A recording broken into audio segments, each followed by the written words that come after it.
The black dress hung in my closet like a shadow I couldn't escape. 3 weeks had passed since I'd worn it to bury my son, and yet I found myself staring at it every morning, as if Denzel might somehow materialize from its folds and tell me this was all a terrible mistake. Don't forget to subscribe to the channel and comment where you're watching from. I pressed my palm against the cool fabric, feeling the weight of everything that had collapsed since that phone call. Heart attack at 34. The words still felt foreign in my mouth, like speaking a language I'd never learned. How does a mother prepare for outliving her child? How does she reconcile decades of worrying about scraped knees and broken hearts, only to have everything end with a stranger's voice on the telephone? The doorbell's sharp chime cut through my reverie. I smoothed down my worn sweater, the same one I'd been wearing for 3 days, and shuffled to the front door of the small apartment that had become my prison. Mrs. Catherine Mills? The young woman on my doorstep wore a crisp navy blazer and carried a leather portfolio that probably cost more than my monthly rent. Her smile was professional, practiced, but there was something calculating in her eyes that made my spine straighten. Yes, I'm Jennifer Hayes, from Hayes & Associates Legal Services. I represent Mills Construction, your former family business. She paused, letting the emphasis on former settle between us like a blade. May I come in? We have several documents that require your immediate attention. The irony wasn't lost on me. Mills Construction, the company Denzel and I had built from nothing, the business that bore our family name, was now sending lawyers to my door. But it wasn't our business anymore, was it? The moment they lowered Denzel's casket into the ground, Natalie had made that crystal clear. Of course. I stepped aside, noting how Jennifer's gaze swept over my modest living room, cataloging the hand-me-down furniture and faded photographs. I'd moved here after Natalie's ultimatum, taking only what fit in my Honda Civic. Everything else, the house Denzel bought me, the office where I'd managed accounts for 15 years, the life I'd carefully constructed, belonged to his widow now. Jennifer settled onto my threadbare couch and opened her portfolio with theatrical precision. Mrs. Mills, I'm here regarding the final dissolution of your partnership agreement with Mills Construction and several irregularities that have come to light in the company's financial records.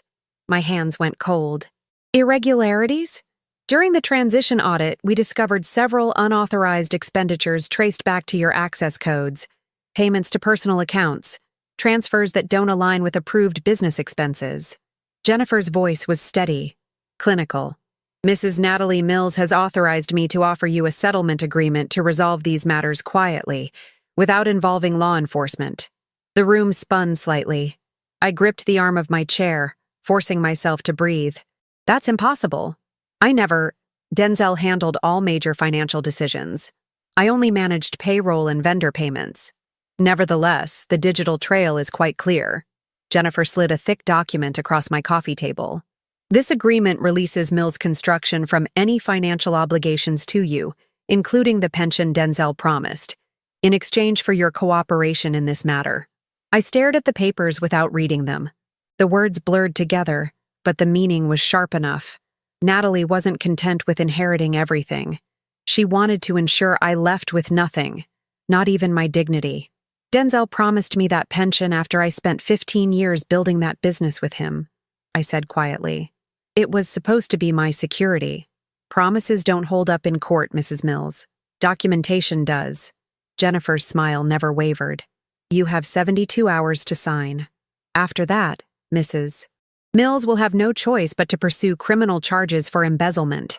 After Jennifer left, I sat in my empty apartment and tried to understand how quickly a life could unravel. 3 weeks ago, I was Catherine Mills, co-founder of a successful construction company, living in a 4-bedroom house with a garden I'd tended for 8 years. I was Denzel's business partner and closest confidant, the woman who'd helped him navigate every major decision since Natalie entered his life. Now I was a potential criminal, according to legal documents that painted me as a thief who'd stolen from her own son. The phone rang, startling me from my spiral of self-pity. Natalie's name appeared on the caller ID, and for a moment I considered letting it go to voicemail. But something in me, perhaps the last vestige of the woman who'd once commanded respect in boardrooms, made me answer. Catherine. Natalie's voice was honey over razor wire. I assume you met with Jennifer today? Yes. I kept my tone neutral, though my hands were shaking. Good. I want you to understand, this isn't personal. It's business. Denzel left debts you couldn't possibly comprehend, and I have to protect what's left of our company. Our company. The words stung more than I'd expected. Natalie, you know I never took money inappropriately. Denzel handled all major transactions. He must have— Denzel is dead, Catherine. Her voice turned sharp, cutting. He can't explain anything. But you were the one with access to those accounts, and you're the one who benefited from those transfers. The evidence speaks for itself. I closed my eyes, seeing Denzel's face in my mind. Not the pale, still version from the funeral, but the animated man who'd called me every morning to discuss the day's priorities. He'd been excited about something in those final weeks, secretive about meetings and phone calls. I'd assumed it was a surprise for Natalie's birthday. If I don't sign? I asked, though I already knew the answer. Then you'll spend whatever years you have left fighting criminal charges you can't afford to defend. Is that really what you want Denzel's mother to be remembered for? The line went dead. I stared at the settlement papers spread across my coffee table, seeing my future laid out in legal terminology. Sign and admit to crimes I hadn't committed in exchange for avoiding prison. Refuse, and watch Natalie destroy what remained of my reputation and freedom. Either way, I was finished. The next morning, I found myself standing in the employment office of Elite Domestic Services, clutching a newspaper clipping that promised high-paying positions for experienced household staff. The receptionist, a woman my age with kind eyes and practical shoes, looked over my application with growing concern. Mrs. Mills, I have to ask, this gap in your employment history and your sudden departure from Mills Construction, are you sure you're ready for live-in domestic work? It's quite different from office management. I thought of my dwindling savings, the stack of bills on my kitchen counter, and the 72-hour deadline ticking away in my head. I'm a good cook, and I've managed households before. I need the work. She nodded slowly, then pulled out a thick file. We do have one position that might suit your situation. It's challenging, and the employer is quite particular, but it pays exceptionally well. Mr. Samuel Blackwood in the hills outside Santa Barbara. He's looking for a live-in cook and light housekeeper. The name meant nothing to me, but the salary figure she mentioned made my breath catch. In 6 months, I could earn enough to fight Natalie's charges, maybe even hire a lawyer to investigate those mysterious transfers Denzel had made. What makes it challenging? I asked. The receptionist's expression grew cautious. Mr. Blackwood was injured in an accident several years ago. He's not an easy man to work for. The previous cook left rather suddenly without much explanation, but he's requested someone mature, someone who won't be intimidated by his condition or his temperament. 3 hours later, I was driving my packed Honda up a winding mountain road, watching Santa Barbara shrink behind me. The Blackwood estate emerged gradually through the oak trees, a sprawling modernist structure of glass and steel that seemed to float above the valley. It was beautiful and cold, like an architectural magazine spread devoid of human warmth.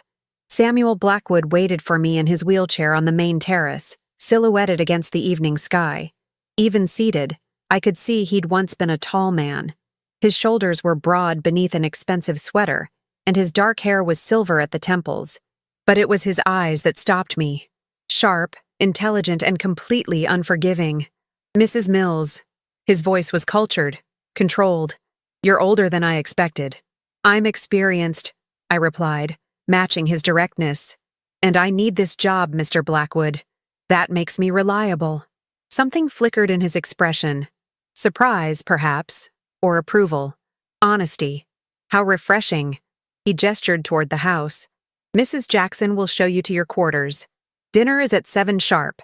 I eat simply but well, and I don't tolerate delays or excuses. My room was a small but elegant suite on the ground floor, connected to the main house by a covered walkway. The furniture was expensive, the linens were Egyptian cotton, and the view of the valley was breathtaking. It was more luxurious than anywhere I'd lived since Denzel's death, and yet it felt like exile. I unpacked quickly, hanging the black dress in the spacious closet alongside my few other possessions.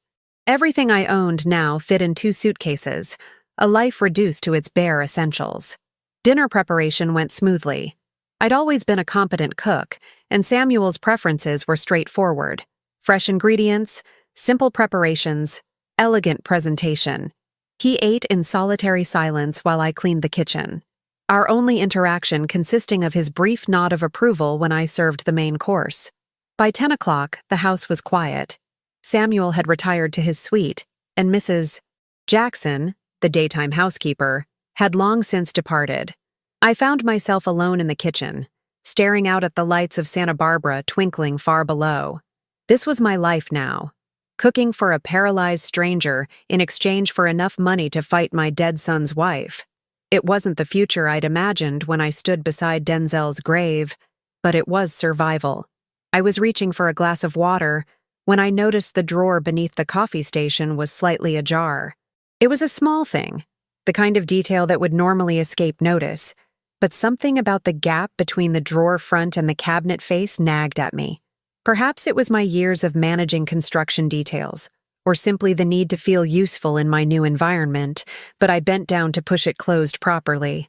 The drawer stuck slightly, as if something inside was preventing it from shutting completely. Without thinking, I pulled it open to clear whatever was causing the obstruction. Inside, beneath a stack of kitchen towels and beside a collection of takeout menus, was a manila folder marked "Private" in bold black letters. I should have closed the drawer immediately, should have respected my employer's privacy and minded my own business, but something made me pause. Something about the folder's placement. Not hidden exactly, but tucked away with the casual secrecy of documents that weren't meant for public consumption but weren't locked away either. My fingers trembled slightly as I lifted the towels and slid the folder toward me. It was thick, stuffed with papers and what looked like photographs. The ethical part of my mind screamed warnings about overstepping boundaries, about the job I desperately needed, about the trouble I could find myself in. But I was already opening the folder. The first thing I saw was a photograph, a publicity shot from a construction trade magazine. The headline read, "Mills Construction Wins Regional Safety Award." And there, smiling beside a gleaming excavator, was my son Denzel. My breath stopped entirely. With shaking hands, I lifted the photograph to examine it more closely. Yes, it was definitely Denzel, wearing his good suit and the proud smile he always got when Mills Construction received recognition. But why would Samuel Blackwood, a man I'd never heard of until this morning, have this particular photo in his kitchen drawer? Beneath the photograph were more documents, newspaper clippings, what looked like financial reports, and several pages of handwritten notes in precise angular script. I could make out fragments. Mills Construction, expansion plans, Catherine Mills, co-founder, and something that made my heart race. Denzel Mills, partnership opportunities. At the bottom of the folder, in a clear plastic sleeve, was another photograph.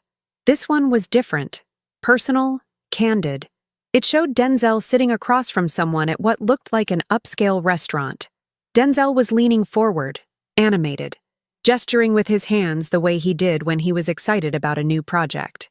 I could only see the back of his companion's head, but something about the set of the shoulders, the expensive sweater, the perfectly styled silver hair, sent a chill through me. The companion was Samuel Blackwood. My legs went weak. I gripped the edge of the counter, trying to process what I was seeing. Denzel had known Samuel Blackwood, more than known him. They'd met, dined together, discussed business. The notes in the folder suggested they'd been exploring some kind of partnership or investment opportunity. But Denzel had never mentioned Samuel Blackwood to me. In 15 years of business partnership, through every major decision and contract discussion, Denzel had never spoken this man's name. Which meant either Denzel had been keeping secrets from me in the weeks before his death, or— I stared at the photograph again, studying Denzel's expression. He looked excited, hopeful, the way he got when he saw potential for growth, for opportunity, the way he'd looked in those final weeks when he'd been secretive about his meetings and phone calls. My hands moved without conscious direction, turning to the next page in the folder. What I found there made the room spin around me. It was a contract draft, marked with Denzel's handwriting and signature. The header read, Investment Partnership Agreement, Mills Construction and Blackwood Industries. The dollar amounts listed were staggering. Enough money to transform Mills Construction from a regional contractor into a major player. Enough money to explain the mysterious transfers that Natalie's lawyer had claimed were embezzlement. But if Denzel had been negotiating this partnership, if Samuel Blackwood had been preparing to invest in Mills Construction, why hadn't Denzel told me? Why had he kept this secret? And why, most importantly, was I now standing in Samuel Blackwood's kitchen, cooking his meals and cleaning his house, while he said nothing about knowing my dead son? The folder slipped from my numb fingers, scattering papers and photographs across the kitchen floor. As I knelt to gather them, one more document caught my eye. A letter, handwritten on expensive stationery, dated just 1 week before Denzel's death. Samuel, it began in Denzel's familiar handwriting. I need to tell Catherine the truth about our arrangement. She deserves to know what's coming, and she needs to understand why I've been moving funds to prepare for the partnership. I can't keep lying to her about the meetings, the financial preparations, everything. She's my business partner and my mother, and she's earned my honesty. I plan to tell her everything this weekend, including about you. The letter ended abruptly, as if Denzel had been interrupted mid-thought. I sat back on my heels, surrounded by scattered papers that told a story I couldn't quite piece together. Denzel had been secretly negotiating a business partnership with Samuel Blackwood. He'd been moving money, the same money Natalie's lawyers now claimed I'd stolen. He'd planned to tell me everything the weekend he died, but he'd never gotten the chance. And now, 3 weeks after burying my son, I found myself trapped in the house of the man who held the key to clearing my name. A man who'd said nothing about knowing Denzel when he hired me, who'd watched me struggle and accepted my desperate need for work without revealing that he knew exactly who I was. I looked up from the scattered papers to find Samuel Blackwood's wheelchair silhouetted in the kitchen doorway, his intelligent eyes fixed on me with an expression I couldn't read. I see you found my research files, he said quietly. The folder, the photographs, Denzel's letter. Everything suddenly made terrible sense. But it also raised questions that made my chest tight with a mixture of hope and fury. Samuel Blackwood had known my son. He'd known about the partnership, about the money transfers, about everything that had led to my current nightmare. And he'd said nothing while I'd begged for this job. Nothing while I'd fled to his house in desperation. Samuel Blackwood wheeled closer, his movements deliberate and controlled. In the kitchen's overhead lighting, I could see the sharp planes of his face more clearly, the kind of bone structure that suggested aristocratic breeding, and the pale complexion of someone who spent most of his time indoors. But it was his hands that caught my attention as he stopped beside the scattered papers. They were strong, unmarked by the calluses that had defined Denzel's palms, yet they gripped his wheelchair's armrests with barely contained tension. You hired me knowing exactly who I was, I said, rising slowly from my knees. My voice carried the weight of 15 years managing difficult contractors and demanding clients. You knew about Denzel, about the partnership, about everything. He didn't deny it. Instead, he bent forward slightly and picked up the photograph of Denzel at the restaurant, studying it with an expression I couldn't decipher. Your son was supposed to meet me that Monday morning. We had a contract signing scheduled for 9 o'clock. Monday. The morning Denzel died, clutching his chest in the parking lot of his apartment complex before the paramedics could reach him. You knew he was dead, and you said nothing when I walked into your house tonight. The accusation hung between us like smoke. You watched me unpack, cook your dinner, clean your kitchen, all while knowing you held the evidence that could clear my name. Samuel set the photograph on the counter with precise care. Evidence of what exactly? That your son was secretly planning a business partnership without consulting his co-founder? That he'd been moving company funds to prepare for an investment that never materialized? His words hit like physical blows. Those transfers weren't embezzlement. Denzel was preparing for your partnership. Preparation that looked remarkably similar to theft, didn't it? Especially after he died and left no official explanation. Samuel's voice remained level, but something sharp gleamed in his dark eyes. "Tell me, Mrs. Mills, what did you know about your son's financial arrangements in those final weeks?" The question stung because the answer revealed my own blindness. Nothing. He said he was working on something special, but he wanted to surprise me with the details. "Surprise you?" Samuel repeated the words with what might have been amusement. "And in 15 years of partnership, Denzel had never kept business secrets from you before?" I thought of all the late-night phone calls, the hushed conversations that stopped when I entered Denzel's office, the way he'd grown distant and preoccupied in those final weeks. Signs I'd rationalized as pre-birthday surprise planning, or perhaps stress from Natalie's constant pressure to expand the business. "Never," I said quietly, though even as I spoke the word, doubt crept in. Samuel watched my face with the intensity of a man accustomed to reading people's weaknesses. "Your son came to me 6 months ago with a proposal. Mills Construction needed capital for expansion, and he'd identified several contracts that could triple your company's revenue within 2 years. The numbers were impressive." He paused, reaching for another paper from the scattered pile. "This is Denzel's initial business plan. Have you ever seen it?" The document he handed me was thick, professionally bound, and bore Denzel's signature on every page. As I flipped through it, my confusion deepened. The financial projections were more aggressive than anything we'd ever discussed. The proposed contracts were in markets we'd never explored. The growth timeline was impossibly ambitious. "Where did this come from?" I whispered. "Your son spent months developing it. He researched markets, analyzed competitors, projected revenue streams, all without mentioning it to his business partner." Samuel's tone remained conversational, but there was something predatory in the way he watched my reaction. "The question is why?" I studied the business plan's pages, recognizing Denzel's handwriting in the margins, but not understanding the vision he'd outlined. This wasn't the careful, methodical growth strategy we'd always employed. This was something bigger, riskier, more ambitious than the Denzel I knew would ever consider. "He would have discussed this with me," I said, but my voice lacked conviction. "Would he?" Samuel leaned back in his wheelchair. "According to his notes, Denzel was concerned that you'd resist the rapid expansion he envisioned. He felt you were too conservative, too risk-averse for the opportunities he saw." The words hit harder than Natalie's accusations ever had. Too conservative, too risk-averse. As if the caution that had kept Mills Construction stable through 2 recessions was somehow a character flaw. "So he decided to circumvent me entirely," I said, more to myself than to Samuel. "Move money, make plans, negotiate partnerships, all behind my back. Business is rarely personal, Mrs. Mills.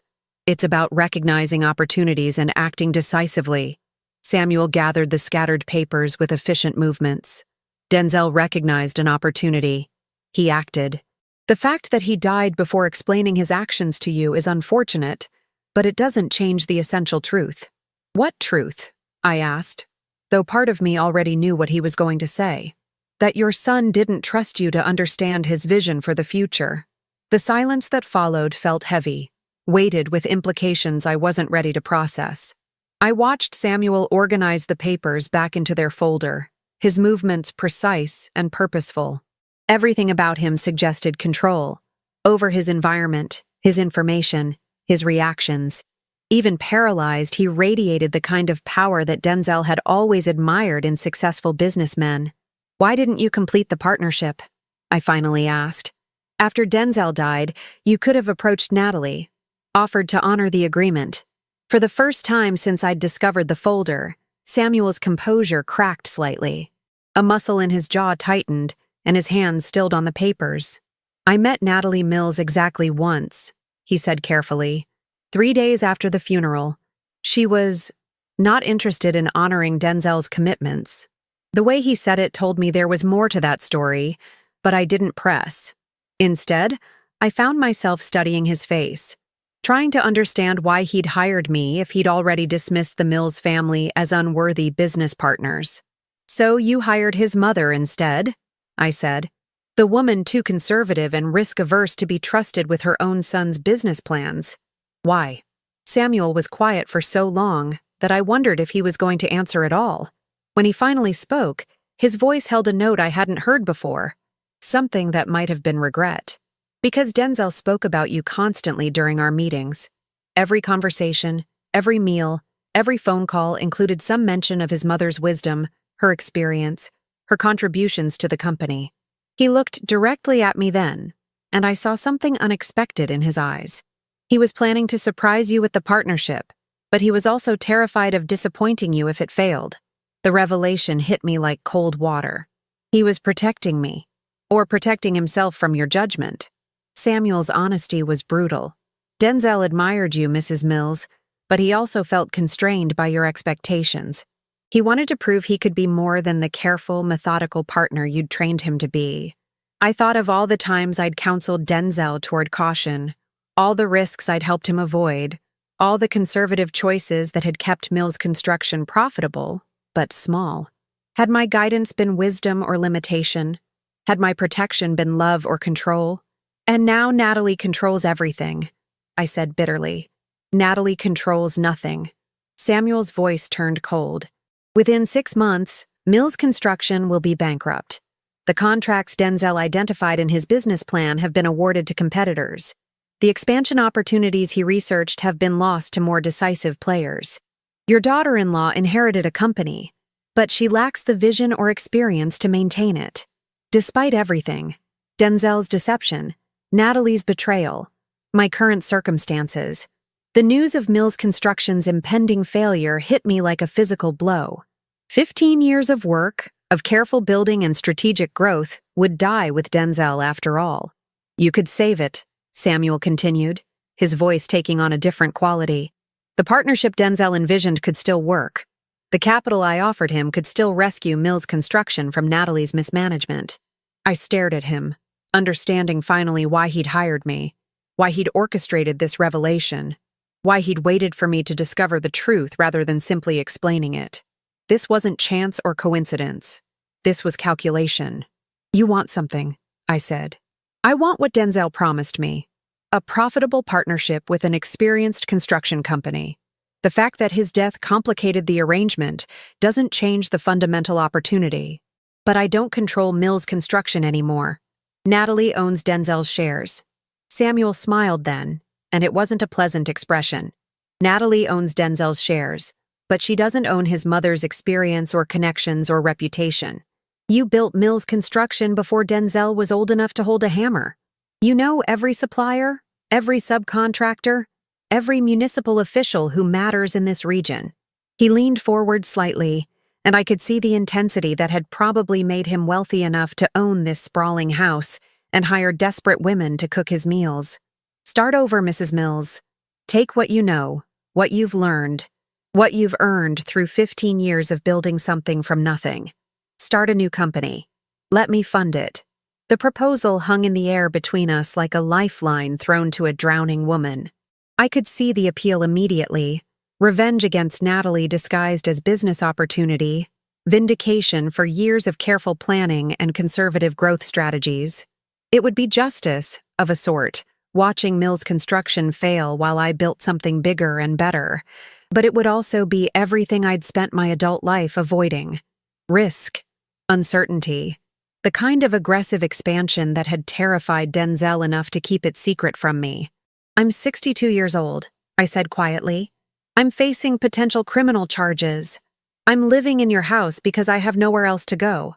I'm hardly the ideal candidate for entrepreneurial risk-taking.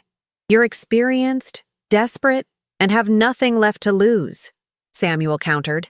In my experience, that combination produces either spectacular failure or extraordinary success. The difference is usually determination. I looked around his sterile, expensive kitchen, thinking about the life I'd built and lost. The son who'd died keeping secrets from me. The daughter-in-law who'd branded me a thief. Everything familiar had been stripped away, leaving me with nothing but the knowledge accumulated over decades in an industry I understood better than most people understood their own families. What would you get out of it? I asked. Profit. Influence. The satisfaction of a well-executed investment strategy. His answer came too quickly, too smoothly. And perhaps the completion of a business relationship your son began but couldn't finish. There was something else, something he wasn't saying, but I couldn't identify it in the careful neutrality of his expression. Samuel Blackwood was a man who collected information and used it strategically. He'd researched Denzel, investigated Mill's construction, hired me under false pretenses, and orchestrated this revelation for reasons that went beyond simple business opportunity. But as I stood in his kitchen, surrounded by the evidence of my son's secret ambitions and my own professional obsolescence, I found I didn't care about Samuel's hidden motivations. What mattered was the choice he was offering: remain a victim of Denzel's deceptions and Natalie's greed, or become something I'd never been brave enough to be. "I'll need to think about it," I said. Samuel nodded, as if he'd expected nothing else. "Of course. But don't think too long, Mrs. Mills. Opportunity has a way of disappearing when people hesitate." He began wheeling toward the kitchen door, then stopped and looked back at me. "Your son believed you were too conservative to take the risks necessary for real success. Perhaps this is your chance to prove him wrong." After he left, I stood alone among the scattered papers, feeling the weight of a decision I wasn't ready to make. Outside, Santa Barbara's lights twinkled like stars, beautiful and distant. Somewhere down there, Natalie was probably celebrating her inheritance, unaware that her empire was built on sand. I didn't sleep that night. Instead, I sat by the window in my guest suite, watching the valley lights fade one by one as Santa Barbara settled into darkness. The folder from Samuel's drawer lay open on my lap, Denzel's business plan spread across my knees like a map to a country I'd never wanted to visit. By dawn, I had memorized every page, every projection, every ambitious timeline that had consumed my son's final months. The more I studied his work, the more I recognized the mind that had created it. Brilliant, thorough, and desperately eager to prove himself worthy of something I hadn't realized he felt he lacked: my approval. Samuel was already awake when I entered the kitchen at 6, positioned at the breakfast table with a cup of coffee and what appeared to be financial reports spread before him. He looked up as I began preparing his morning meal, his dark eyes assessing. "You look like you didn't sleep," he observed. "I was reading." I cracked eggs into a bowl with more force than necessary. Denzel's business plan is impressive. Naive in some areas, but impressive. Naive how? I whisked the eggs while considering my answer. He underestimated the capital requirements for rapid expansion. His timeline for municipal permit approvals was overly optimistic, and his projected profit margins assumed perfect execution with zero setbacks. Samuel set down his coffee cup. "You sound like you've run those calculations before." "I've been in construction for 22 years. I've seen a dozen companies crash trying to grow too fast." I poured the eggs into the heated pan, watching them immediately begin to set around the edges. Denzel's plan would have worked, but not in 18 months. More like 3 years, with twice the initial investment. Interesting. Samuel's voice held a note of satisfaction, as if I'd confirmed something he'd already suspected. "And if you had unlimited capital and experienced management?" The question hung in the air while I folded the omelet with practiced precision. I knew what he was really asking. Whether I could execute Denzel's vision better than Denzel himself could have. Whether the conservative partner he'd tried to circumvent was actually the key to making his ambitious dreams reality. With proper funding and realistic timelines, Denzel's plan would revolutionize construction in this region, I admitted.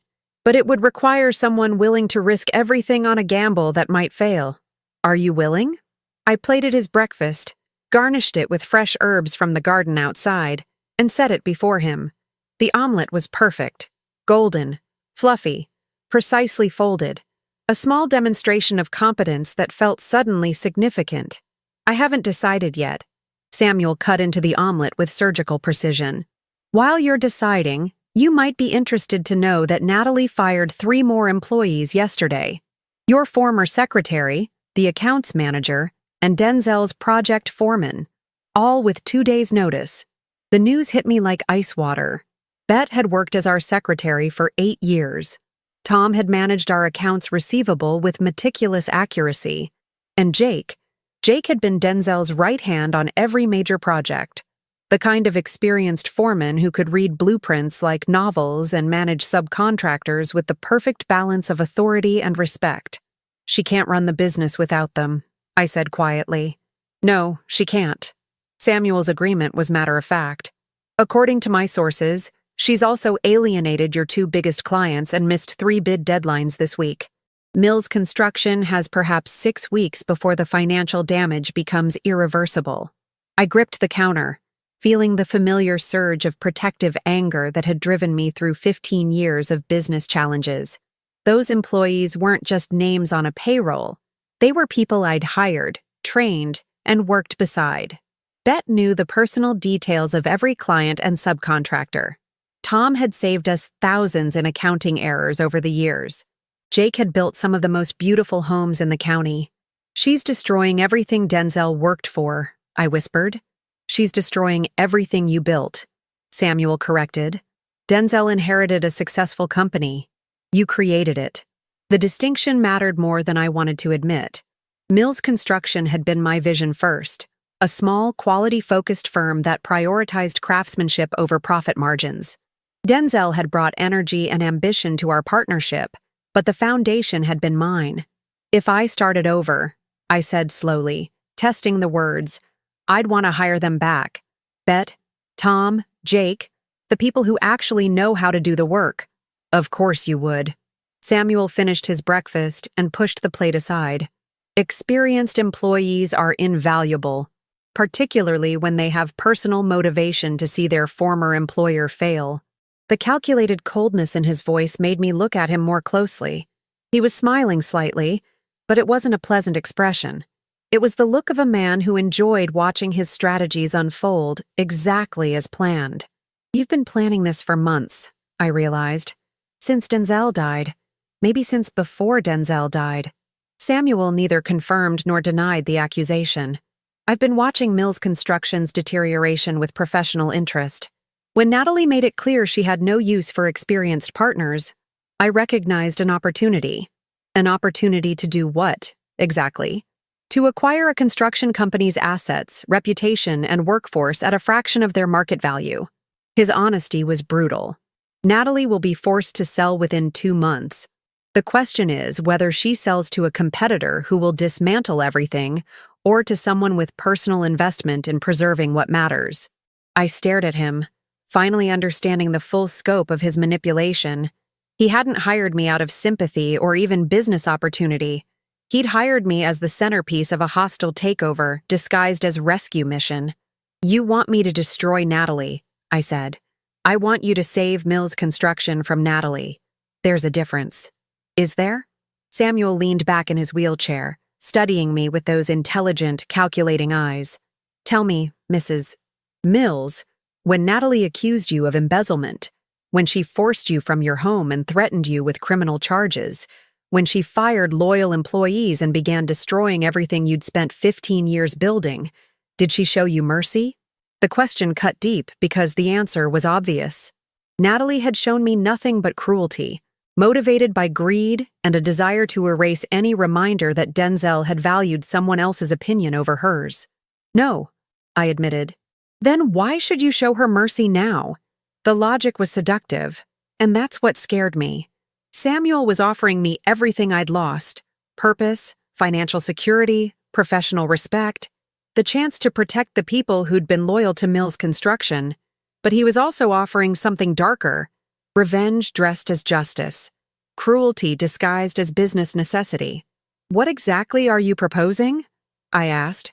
Samuel reached for a leather portfolio I hadn't noticed beside his chair. From it, he withdrew a thick document that looked remarkably similar to the partnership agreement Denzel had been working on. Mills Blackwood Construction, he said, sliding the contract across the table. You as managing partner, me as primary investor. Sufficient capital to acquire Mills Construction's assets when Natalie is forced to liquidate, plus additional funding for the expansion Denzel envisioned. I picked up the contract, scanning the key terms. The numbers were staggering. More money than Mills Construction had grossed in its best year, enough to not only acquire our old company, but transform it into something unprecedented in the region. The timeline? I asked. 6 weeks. Natalie will default on her major contracts by then, triggering penalty clauses that will force bankruptcy proceedings. We'll be positioned to make an immediate offer for the company's assets. And Natalie? Samuel's smile was razor sharp. Natalie will discover what happens when inexperienced people try to manage enterprises they don't understand. She'll lose everything Denzel left her, exactly as she deserves. I set the contract down carefully, my hands steadier than I'd expected. The terms were generous, more than generous. Samuel was offering me the chance to rebuild my life on a scale I'd never imagined possible. But he was also asking me to orchestrate the financial destruction of Denzel's widow, regardless of how much she'd hurt me. "I need time to consider this," I said. "Of course, but not too much time." Samuel gathered his portfolio with efficient movements. "Natalie's incompetence is working in our favor, but opportunities like this don't remain available indefinitely." He was halfway to the kitchen door when I spoke again. "Why does this matter so much to you? You're obviously wealthy, successful, connected. You could invest in any business, partner with any entrepreneur. Why go through all this elaborate manipulation just to acquire a small construction company?" Samuel stopped, his back still turned to me.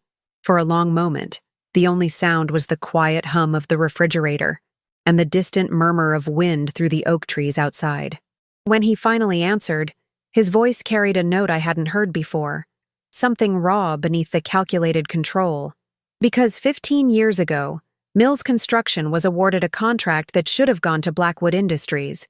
Your bid was lower, your timeline was shorter, and your reputation was better. You cost me a project that would have established my company as the premier contractor in this region." He turned his wheelchair to face me, and I saw something in his expression that made my breath catch. Not just calculation or business ambition, but genuine anger that had been fermenting for over a decade. Instead of expanding into construction, I was forced to focus on other investments. Real estate, technology, manufacturing, all profitable, but none of them the legacy I'd planned to build. His voice grew quieter, more intense. "Do you remember the Ocean View Resort project, Mrs. Mills? The job that launched Mills Construction from a small residential firm to a major commercial contractor?" I remembered it perfectly. Our first big break. The contract that had allowed us to hire a full crew and purchase serious equipment. The foundation of everything we'd built afterward. "That was supposed to be mine," Samuel continued. "And now I'm going to use your expertise and Denzel's vision to build the company I should have had 15 years ago." Poetic justice, don't you think? The revelation recontextualized everything. His research into Denzel, his knowledge of our business, his willingness to invest so heavily in acquiring Mills Construction. This wasn't just business opportunity. This was revenge that had been planned for 15 years, using me as the instrument of his retaliation against a company I'd helped create. "So this is about settling an old score," I said. "This is about completing a business transaction that was interrupted by death." Samuel's tone returned to its usual controlled neutrality. "Everything else is simply context." After he left, I sat alone with the partnership agreement, trying to separate my desire for justice from Samuel's hunger for revenge. The contract would give me everything I'd lost and more: financial security, professional respect, the chance to protect loyal employees who'd been discarded by Natalie's incompetence.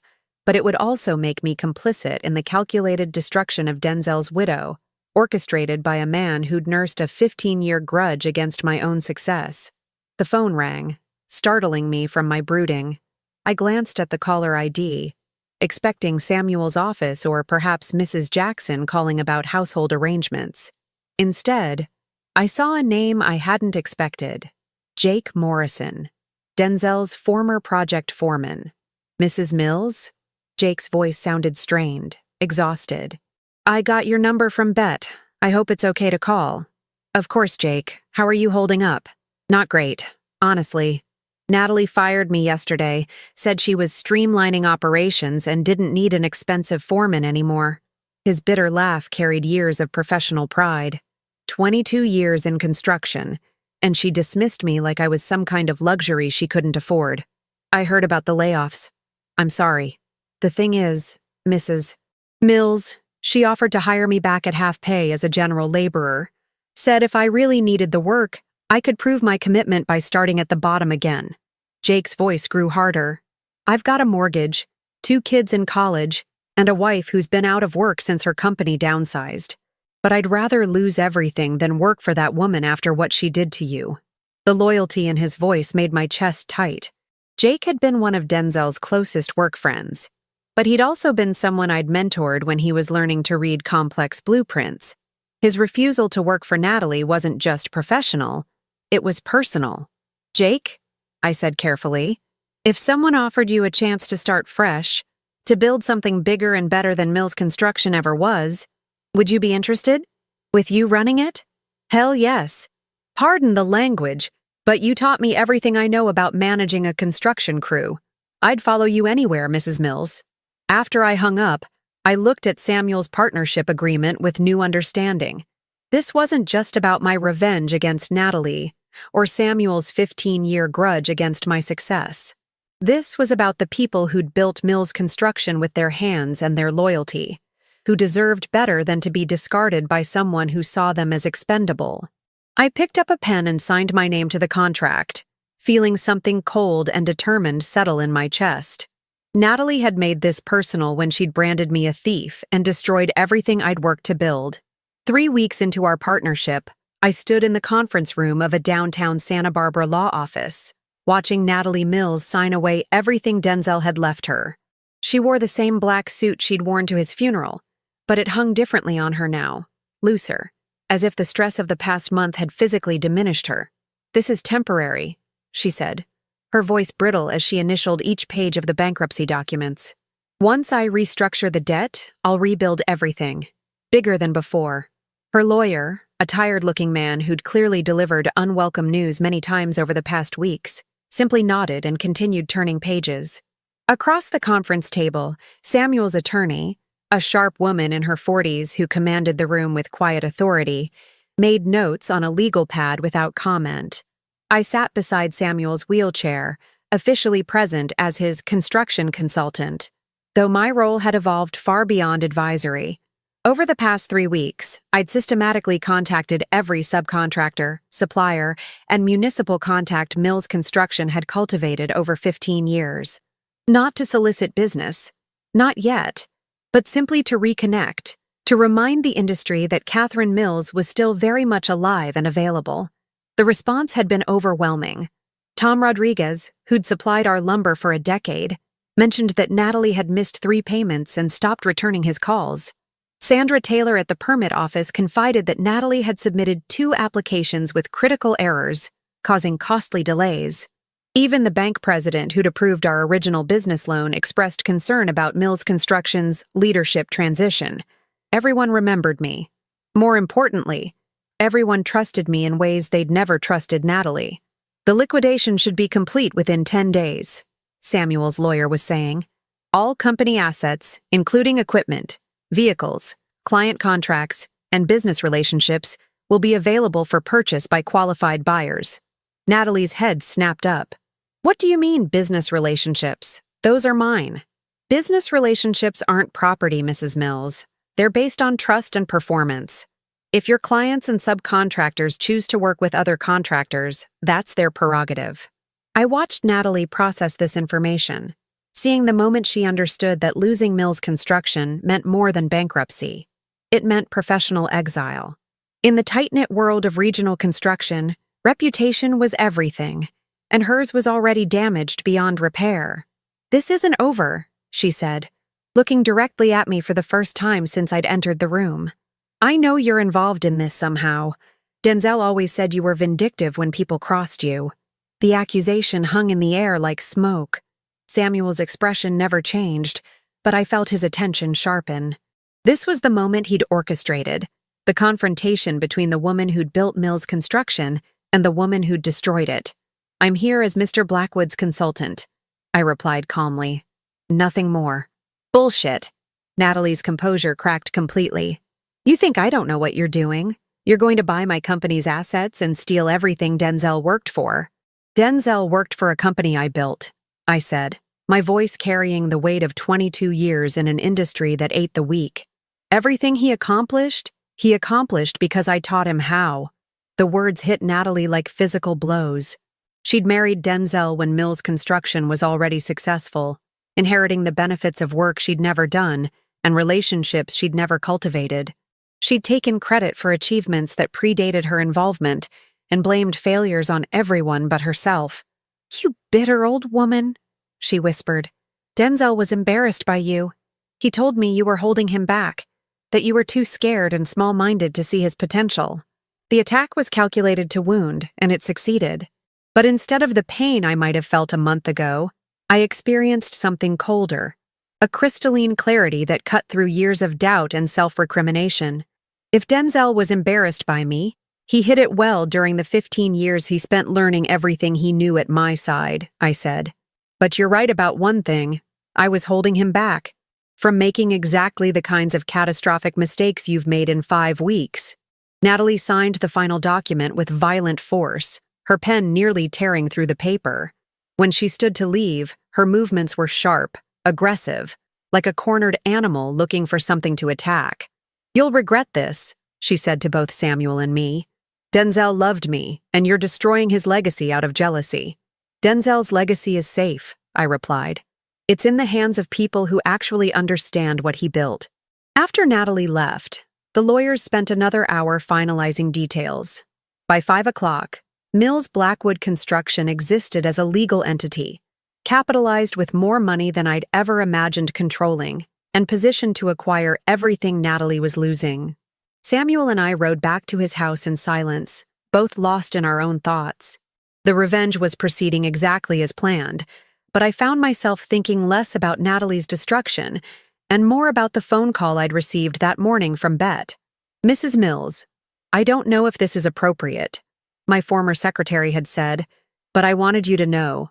3 of our biggest clients called today asking if I knew how to reach you directly. The Hendersons want you to personally oversee their new house addition. The Oceanic Hotel Group is interested in discussing their expansion project. And that developer in Montecito, Mr. Patterson? He said he'd only work with Mills Construction if you were running it." The loyalty was humbling and terrifying in equal measure. These people weren't just offering business. They were offering validation of everything I'd built before Denzel's death, and Natalie's accusations had shattered my confidence. "You're quiet," Samuel observed as we entered his house. "I'm thinking about what comes next," I said. "Natalie's finished, but destroying her was just the first step. Now we have to prove we can actually build something better." Samuel nodded approvingly. Denzel's expansion plan, executed properly, the regional dominance he dreamed about, achieved through experience rather than reckless ambition. But as I prepared his dinner that evening, our routine unchanged despite the momentous events of the day, I realized my motivations had evolved beyond simple revenge or even business success. Somewhere in the process of reclaiming my professional identity, I'd rediscovered something I'd forgotten in the months of grief and self-doubt following Denzel's death. I was good at this. Not just competent or experienced, but genuinely gifted at the complex orchestration of personalities, regulations, budgets, and timelines that made construction projects succeed. Denzel had learned from me, but he'd never surpassed me. Natalie had inherited from Denzel, but she'd never understood what she'd been given. The phone rang as I was cleaning up. Samuel answered it in his study, and I could hear the murmur of his voice through the closed door. When he emerged 20 minutes later, his expression was grim. "That was my lawyer," he said. "Natalie's threatening to contest the bankruptcy, claiming she was coerced into signing under duress." The news should have worried me, but instead I felt a familiar surge of the strategic thinking that had carried me through decades of construction crises. Can she prove coercion?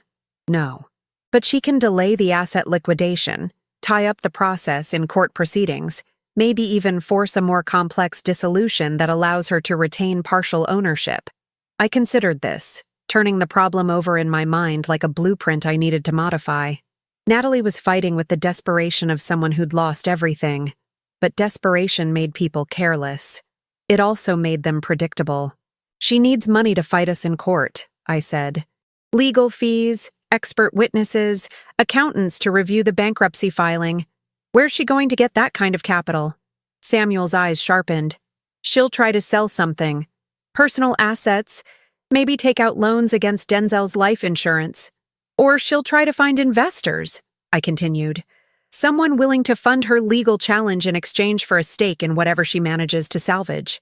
We stared at each other across his kitchen, both understanding the implications. Natalie wasn't just fighting for Mills Construction anymore. She was fighting for survival. And a desperate woman with nothing left to lose could be far more dangerous than we'd anticipated. "What do you recommend?" Samuel asked. The question thrilled me in ways I hadn't expected. He was asking for my strategic assessment, my professional judgment, my expertise. After months of being dismissed as a conservative obstacle to progress, I was being consulted as the expert I'd always been. "We accelerate the timeline," I said. "Instead of waiting for the asset liquidation to finalize, we start operating immediately. Contact the clients, hire the employees, begin bidding on contracts. Make it clear that Mills Blackwood Construction isn't waiting for Natalie's permission to exist." Samuel smiled, and for once it reached his eyes. Aggressive. Denzel would be surprised to see this side of his conservative mother. "Denzel never saw me in a real fight," I replied. He inherited a successful business. I had to create one from nothing, against competitors who thought a woman had no place in construction. Natalie's about to learn what that actually required. The next morning, I began the most intensive week of my professional life. By 7 a.m., I was on the phone with Tom Rodriguez, arranging lumber deliveries for projects that didn't yet officially exist.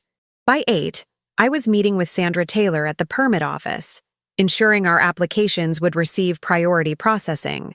By 9, I was in Bet's living room, offering her a salary increase to become my executive assistant.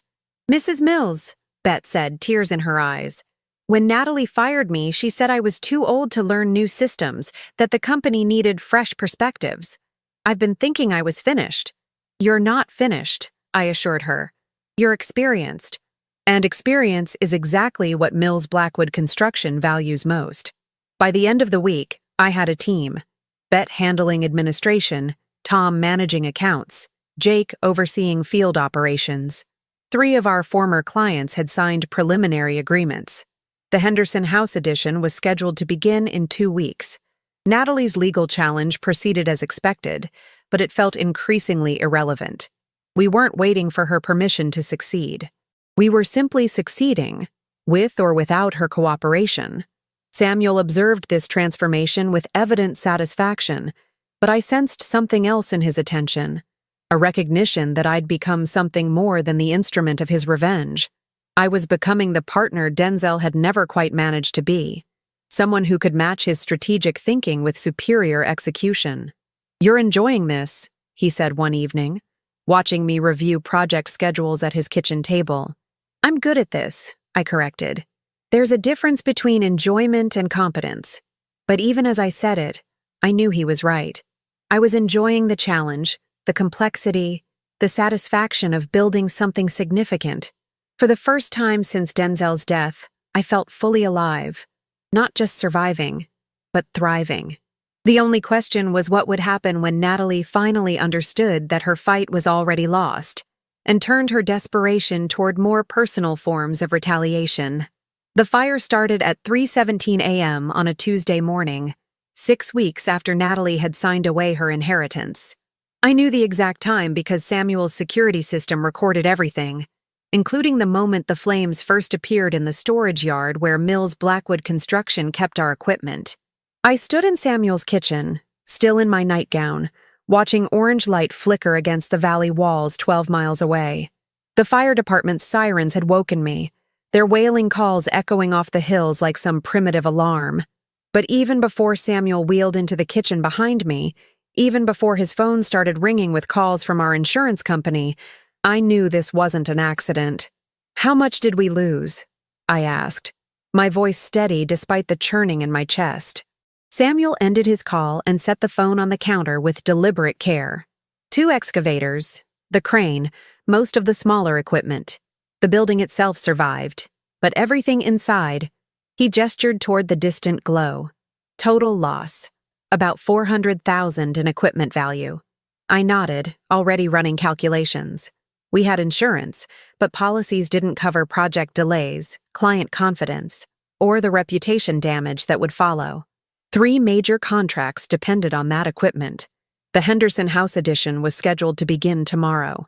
The investigation will take weeks. Samuel continued. But my security consultant found evidence of accelerant. This was arson. Neither of us said Natalie's name, but we didn't need to. She'd disappeared from Santa Barbara 2 weeks ago, after her final legal challenge had been dismissed with prejudice. Her lawyer had stopped returning calls, her apartment had been vacated, and even her closest friends claimed not to know where she'd gone. I'd assumed she'd finally accepted defeat and moved somewhere to start over. Apparently, I'd underestimated her capacity for destruction.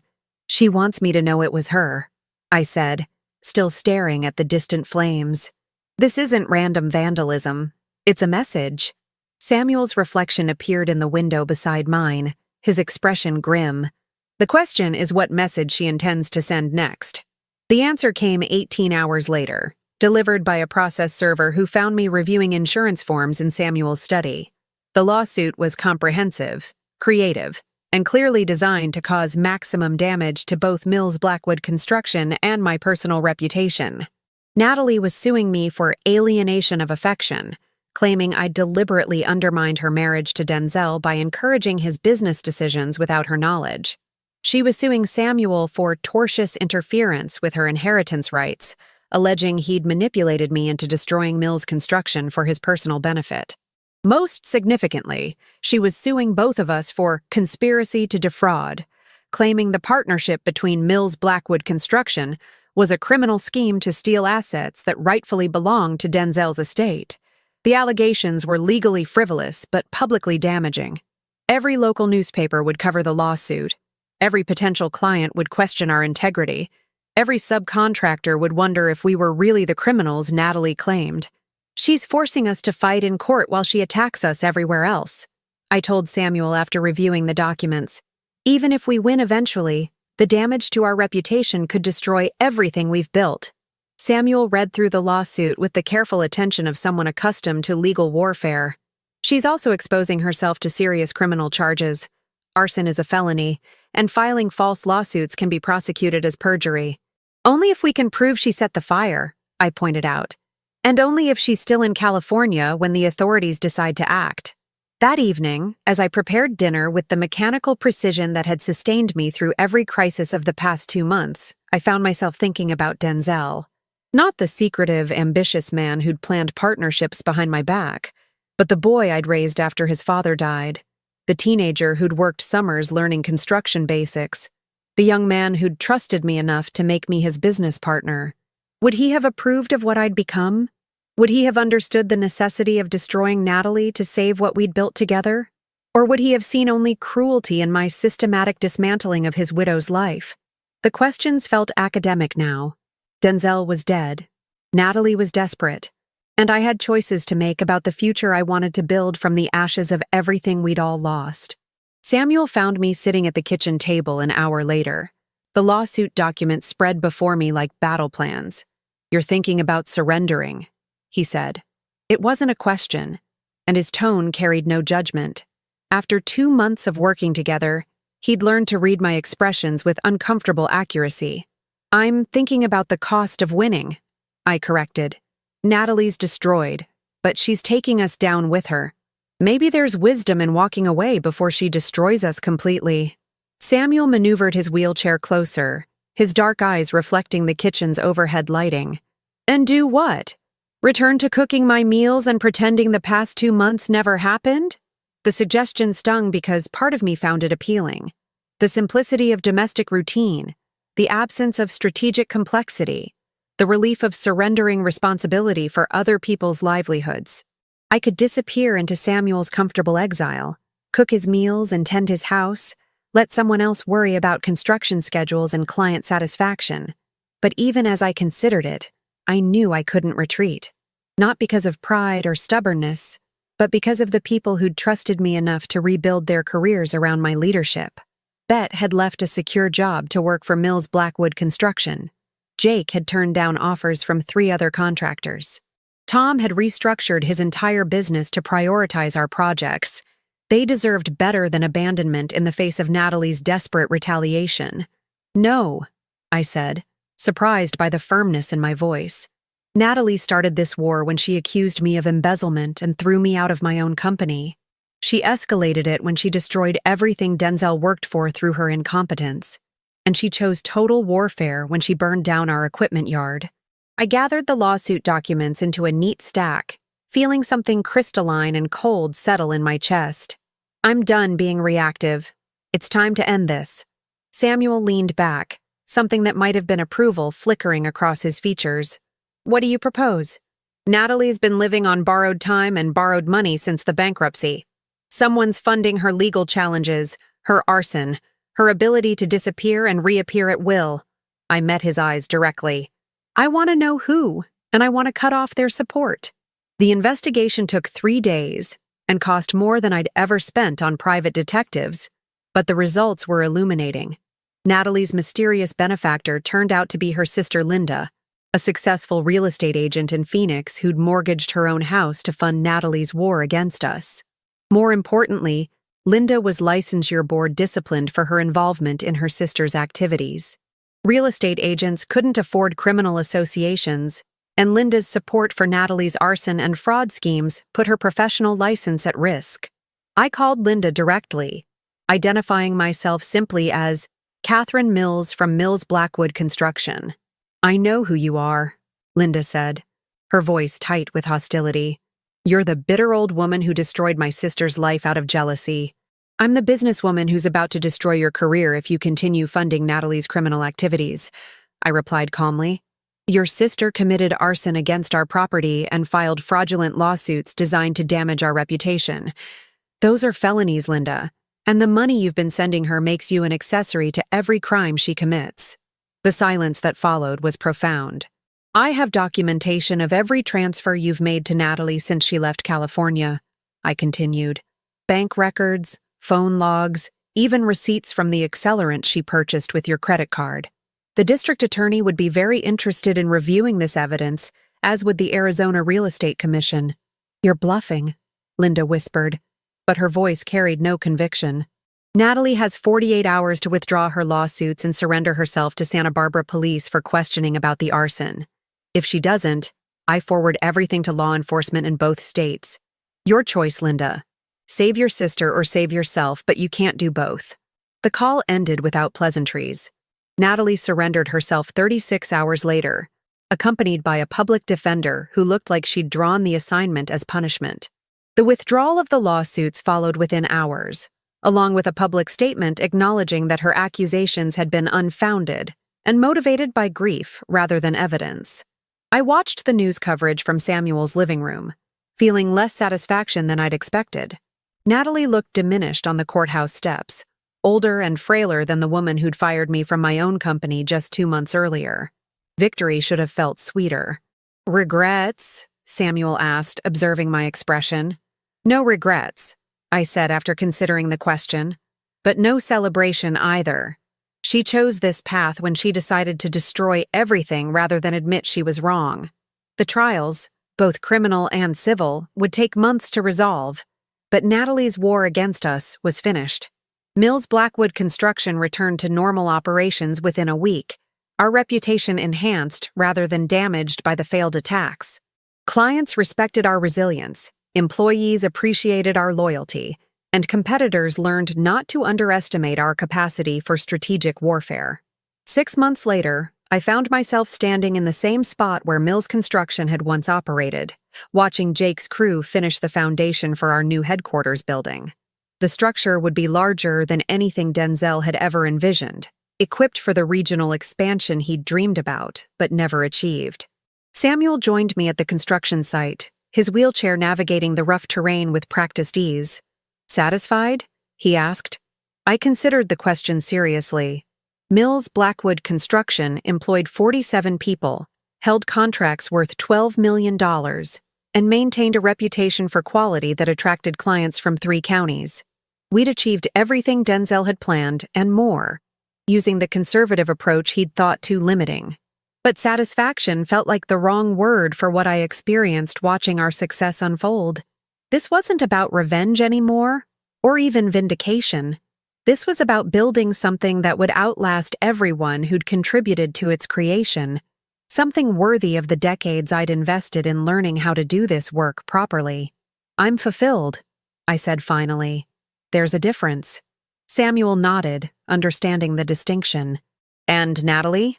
The last report I'd received indicated she was serving 18 months in minimum security prison, her sentence reduced by cooperation with investigators. Linda had lost her real estate license but avoided criminal charges. Denzel's name appeared in the newspapers only as context for our success, his memory gradually separating from the destruction his widow had attempted. Natalie learned what happens when you declare war on someone who understands the difference between winning battles and winning wars, I said. She's exactly where her choices led her. As I spoke, I realized that the bitter woman who'd signed Samuel's partnership agreement 6 months ago no longer existed. In her place stood someone I was still learning to recognize. A woman who'd built something significant from the ashes of everything she'd lost, who'd protected the people who'd trusted her, who'd refused to be broken by grief or defeated by cruelty. The sun was setting behind the coastal hills, painting the valley in shades of gold and amber. Our new headquarters building rose from its foundation like a promise of permanence, a structure that would stand long after everyone who'd contributed to its creation was gone. I thought about Denzel's letter, the one where he'd planned to tell me about his secret partnership with Samuel. He'd wanted to protect me from risk, but he'd also wanted to prove himself worthy of something he'd thought I wouldn't give him freely. He'd been wrong about many things, but perhaps most importantly about this. I'd never needed him to prove his worth. I'd only needed him to trust that everything I'd taught him about building lasting things from honest work would serve him better than any shortcut or secret partnership ever could. The knowledge came too late to help Denzel, but it wasn't too late to honor what he'd tried to achieve. Mills Blackwood Construction would be his legacy as much as mine, not because he'd planned it, but because it embodied everything worthwhile he'd learned at my side. And Natalie? Natalie would spend the rest of her life understanding exactly what she'd thrown away when she'd decided that destroying me was more important than preserving what Denzel had left her. That seemed like justice enough. Did you enjoy my story? What a journey it has been. I truly wonder, what would you have done if you were in my shoes? Would you have chosen silence to keep the peace, or would you have done what I did to reclaim your dignity? Let's meet in the comments below. I'm so curious to hear your thoughts. I'm reading every single one. Which city are you listening from tonight? If my story resonated with you, you can support me and help me bring more stories like this to the world by sending a super thanks. Your sweet support means the world to me and allows me to continue this journey with all of you. On the screen now, you can see 2 new life stories that I highly recommend you watch next. There are so many more on my channel, each with its own lessons and triumphs. Don't forget to subscribe and click the notification bell so you never miss a new chapter. Thank you for being here with me. Until the next story, with love and respect.